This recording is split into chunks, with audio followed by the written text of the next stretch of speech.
right now here we're standing at the outcrop of the Chnage Range, and you know that Chnage Range is comprised of 3 blocks, the northern block and central block and southern blocks. So right now we are in the northern block. And you see this river Indus is gushing through this Chnage Range. This Chnage Range was actually uplifted in a post-Miocene time due to Himalayan uplift. These 3 faults along the Chnage Range has uplifted the sequence, and then you see on the back of it you have a huge Peshawar Basin. That Peshawar Basin, is having quaternary sediments, and since this river is cutting through this Chnage Range, so downstream you have narrow gorges, and you have a lot of lacustrine deposits in this Peshawar Basin. You have red mites and you have loess deposit, and then finally when you have this uplift of the Chnage Range, you have the alluvium, the alluvial fan cover on top of these sediments. So it is, it has been researched that these lacustrine red mite deposits have been the outcome of blocking of this river Indus, because downstream you have these narrow gorges, and it's said that during Pleistocene time you have these ice ages, and then these icebergs detached from the northern Himalayas, and then these were plugging these narrow gorges, and this whole Peshawar Basin, which is located on the north of this Chnage Range, that was converted in a huge lake. And we have multiple cycles of these red mites.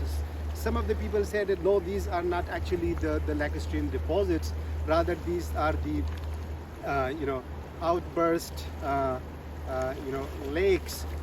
These outburst lakes has actually caused these red mites, but anyhow you have a huge archive of these quaternary sediments in the Peshawar Basin, whereby you have these rhythmic sediments, and these has dropstone.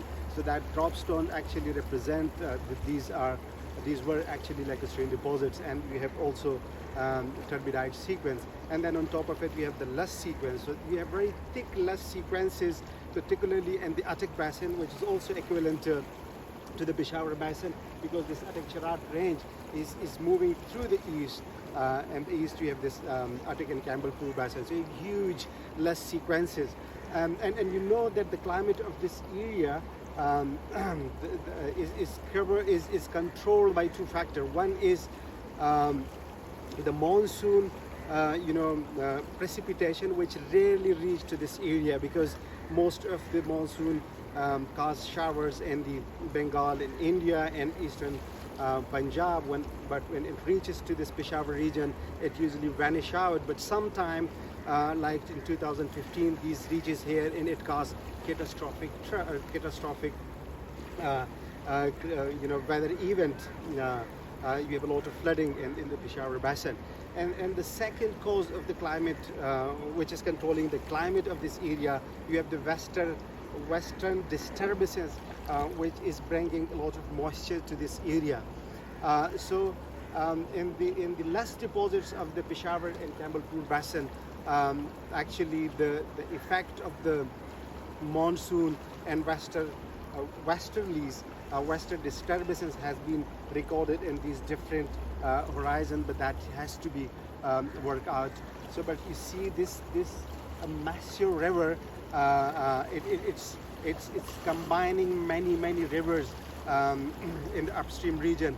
So the river Kabul is coming from the Afghanistan area.